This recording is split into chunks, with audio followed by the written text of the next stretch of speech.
Baik, bismillahirrahmanirrahim. Assalamualaikum warahmatullahi wabarakatuh.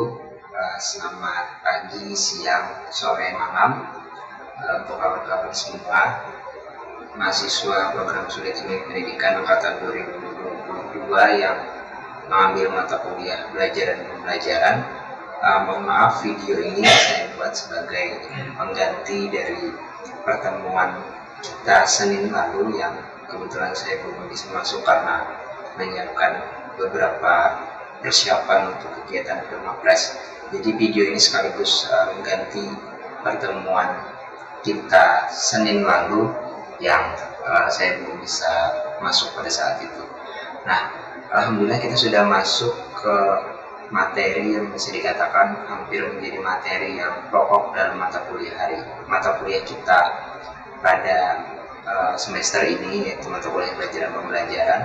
Di sini kita akan masuk nantinya kepada teori-teori belajar. Ada 5 teori belajar yang nantinya akan kita pelajari bersama dalam beberapa pertemuan ke depan.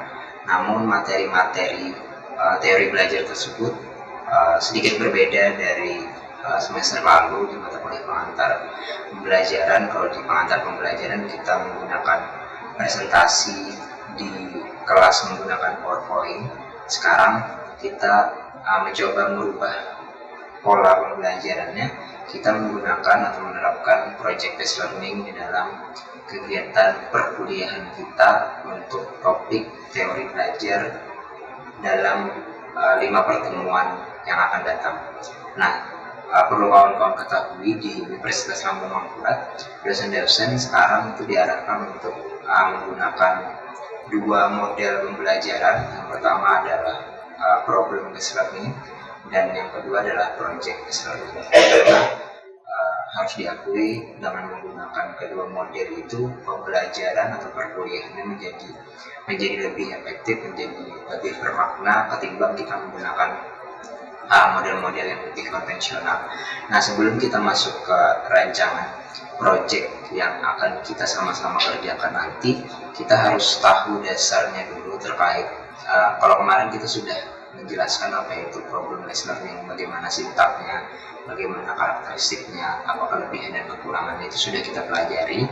Ini juga nanti akan jadi materi dasar kawan-kawan ketika masuk di semester berikutnya. Ada mata kuliah strategi dan model pembelajaran. Minimal kawan-kawan dari mata kuliah ini meskipun tidak berhubungan, tapi setidaknya kawan-kawan punya pemahaman atau bekal untuk menghadapi mata kuliah berikutnya. Nah, kita mulai dari definisi model project based learning. Kalau kawan-kawan bisa cermati di sini, project based learning merupakan pendekatan pembelajaran yang memberikan kebebasan kepada peserta didik untuk merancang aktivitas belajar. Meskipun diberikan kebebasan, namun guru sebagai fasilitator juga harus memiliki pedoman-pedoman mana yang harus dilaksanakan dan mana yang sebaiknya tidak perlu dilaksanakan. Kemudian melaksanakan proyek secara kolaboratif, makanya nanti kita akan bagi dalam beberapa kelompok kecil. Kemarin saya sudah share untuk kelompok-kelompok kecilnya, dan itulah nanti yang akan menjadi rekan kawan-kawan sekalian. Kalian akan berkolaborasi di sana untuk bisa menyelesaikan proyek dan membuat sebuah produk hasil akhir, dan nantinya akan kita presentasikan sama-sama. Nah, dan pada akhirnya menghasilkan produk kerja yang dapat dipresentasikan kepada orang lain yang tadi sudah saya jelaskan. Kemudian kalau kita cermati lagi di definisi lainnya, model pembelajaran berbasis proyek atau project based learning ini merupakan pembelajaran inovatif yang berpusat kepada peserta didik. Jadi jangan heran nanti kalau kawan-kawan merasa ini tim pengajarnya kenapa tidak masuk, tim pengajarnya kenapa hanya memberikan tugas arahan, kenapa tidak masuk kelas kemudian ceramah dan lain sebagainya. Karena memang karakteristik dari pembelajaran berbasis proyek atau pembelajaran berbasis masalah itu memang lebih kepada pembelajaran yang sudah berpusat kepada peserta didik, sehingga peran guru atau tim pengajar atau tim dosen itu tidak sebesar ketika kita menggunakan model pembelajaran yang konvensional misalkan.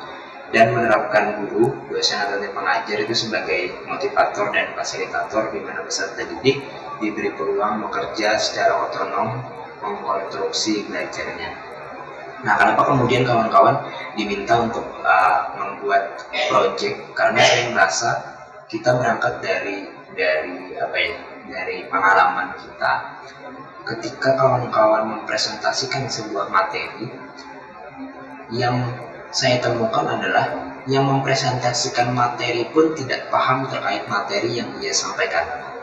Kemudian yang mendengarkan presentasi juga tidak mampu berpartisipasi secara aktif untuk dapat menggali materi yang sudah dipresentasikan. Padahal saya ingat salah satu guru olahraga saya di SMK menyampaikan bahwa kunci dari presentasi itu sebenarnya kita adalah menjadi sales. Ketika kita menjadi sales, kita harus paham semua spesifikasi produk, kita harus paham sejarahnya, kita harus paham kelebihan, manfaat, dan lain sebagainya. Sehingga ketika kita menjadi sales, kita mampu meyakinkan orang bahwa produk ini layak untuk dibeli. Nah, itulah kemudian yang harus kita pahami bersama, bahwa mempresentasikan sesuatu bukan hanya menyampaikan, apalagi mungkin beberapa dari kita presentasi masih menampilkan screen layar, kemudian membaca seluruh teks yang ada di sana tanpa menjelaskan apa yang sudah mereka sampaikan. Nah, itu juga jadi salah satu kekurangan dari perkuliahan kita, harus kita akui, karena memang ketika kita mengakui sesuatu, kita coba untuk mencari alternatif atau jalan keluar, karena itu bukan pembelajaran atau perkuliahan yang ideal, malah kemudian kita harus berupaya untuk menciptakan pembelajaran atau perkuliahan yang lebih ideal dan lebih baik dari waktu ke waktu.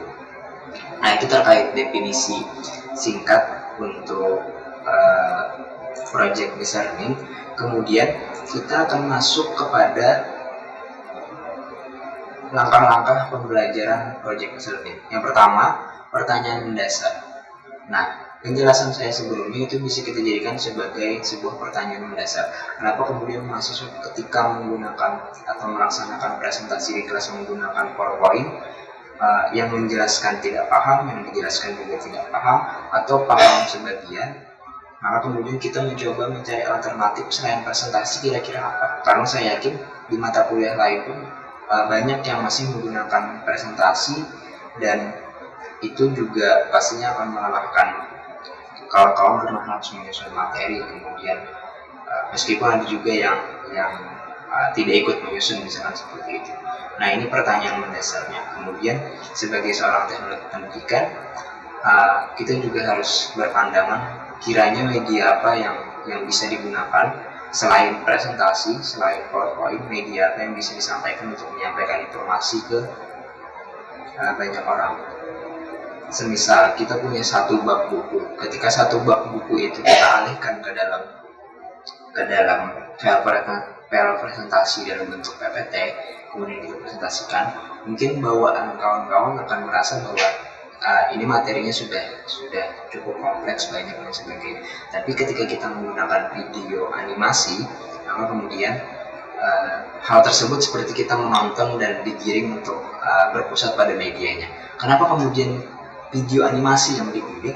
Karena ketika kita menggunakan video biasa, video misalkan kawan-kawan menjelaskan seperti yang saya lakukan saat ini, atau dengan gaya-gaya podcast dan lain sebagainya, saya yakin untuk materi kawan-kawan mungkin bisa pahami, mungkin kawan-kawan bisa sampaikan, tapi secara pembawaan, secara pendekatan dan lain sebagainya, itu cukup membosankan untuk kita menonton. Saya yakin juga kawan-kawan ketika menonton video ini juga bosan mendengarkan saya bicara. Nah, itulah kemudian menjadi pertanyaan mendasar kita, apa hal yang harus kita lakukan untuk memecahkan masalah-masalah tersebut.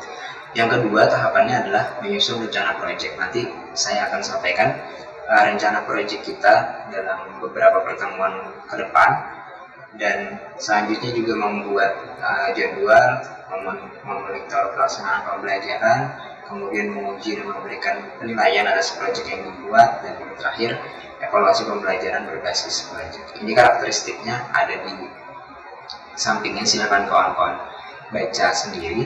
Kemudian ini petunjuk petunjuk pelaksanaan perkuliahan kita. Yang pertama, perkuliahan kita menggunakan model project based learning. Kedua, mahasiswa dibagi dalam beberapa kelompok. Kelompoknya tentu kelompok kecil saja yang akan bertugas untuk membuat video animasi pembelajaran menggunakan aplikasi sederhana tentang materi yang sudah ditentukan. Karena di dalam bagian kelompok kemarin sudah disampaikan materinya, ada yang dapat teori belajar apa, ada yang dapat teori belajar apa. Nah, itulah materi yang nantinya harus kawan sampaikan di dalam video animasi.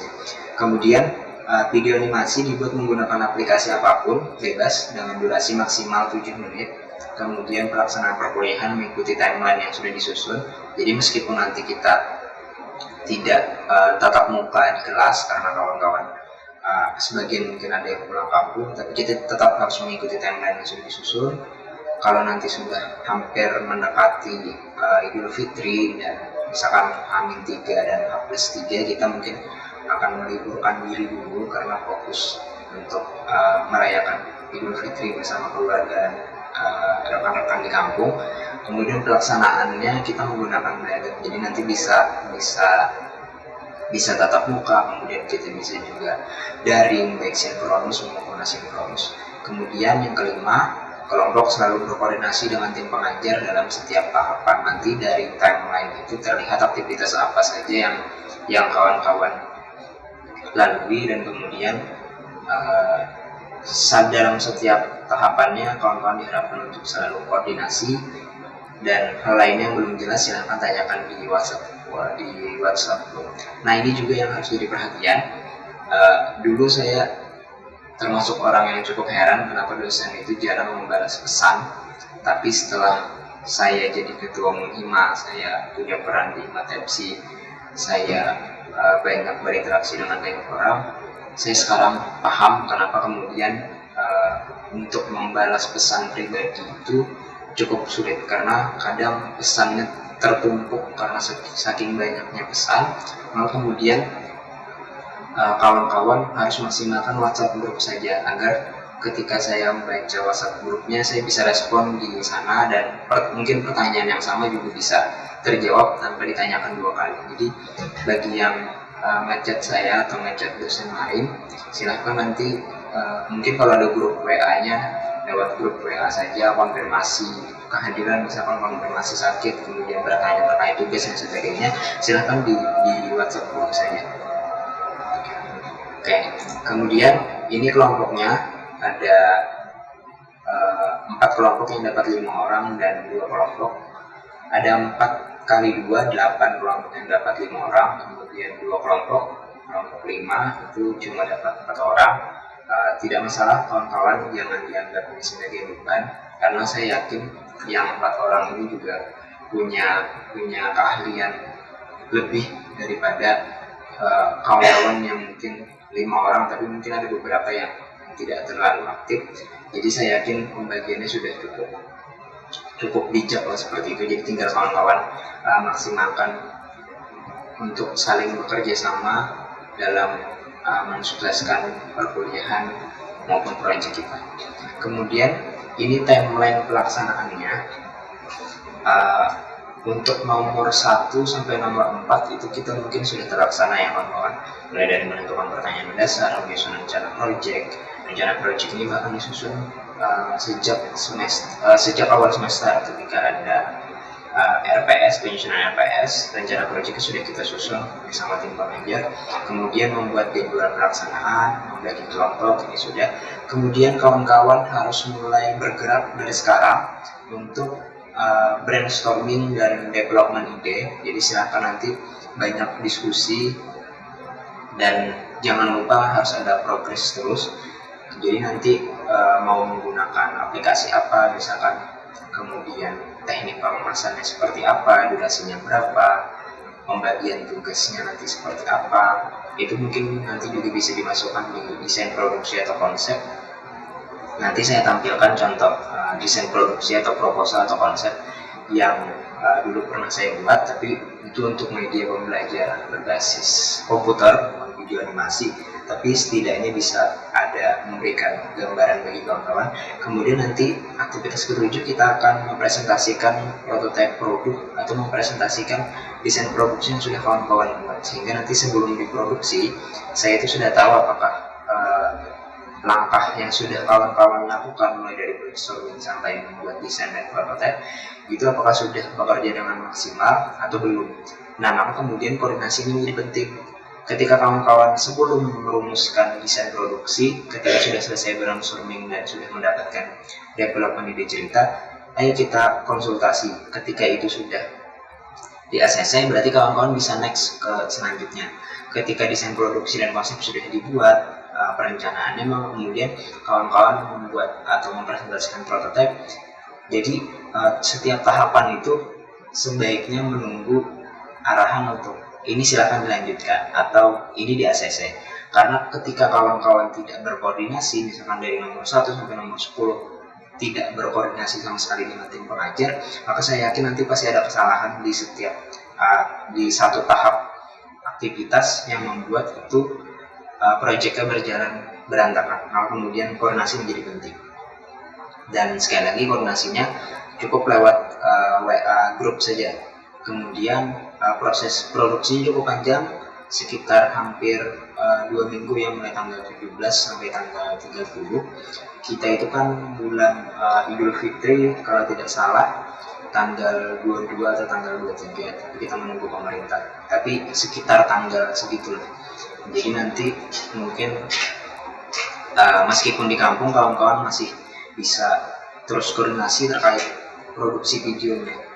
Kemudian ke 9 nanti kita akan review video dan revisi. Ini nanti per kelompok saja dengan saya. Kita review sama-sama videonya. Kita coba berikan feedback mana yang perlu diperbaiki dan mana yang sudah bagus. Kemudian nanti kita coba akan screening dan presentasi produk. Nah, ini beberapa referensi beberapa referensi aplikasi pembuat animasi yang bisa kawan-kawan gunakan. Tapi saya menyarankan agar kawan-kawan menggunakan aplikasi Powtoon saja, karena biasanya setiap tahun itu ada yang namanya lomba Porkom Epkib negeri Indonesia dan itu menggunakan aplikasi Powtoon. Jadi ini juga jadi sarana bagi kawan-kawan untuk bisa mempersiapkan diri, karena biasanya lomba media pembelajaran itu pasti diserahkan kepada Epkib, sehingga kawan-kawan bisa bersiap dari sekarang agar nantinya bisa mengikuti lomba media pembelajaran animasi ini dan bisa mendapatkan nilai maksimal. Kemudian beberapa aplikasi lainnya misalkan seperti video, kemudian Animation Desk, kemudian GoAnimate, Animaker, Flipakip, dan lain sebagainya. Silahkan kawan-kawan cari mana yang memang memudahkan kawan-kawan untuk melaksanakan proyek kali ini. Silahkan menggunakan aplikasi yang bebas, tapi sekali lagi saya menyarankan kalau memang kawan-kawan tidak keberatan, kawan-kawan boleh gunakan aplikasi Powtoon. Sekalian kita mempersiapkan diri untuk Porkom yang akan datang. Nah, itu terkait referensi aplikasi.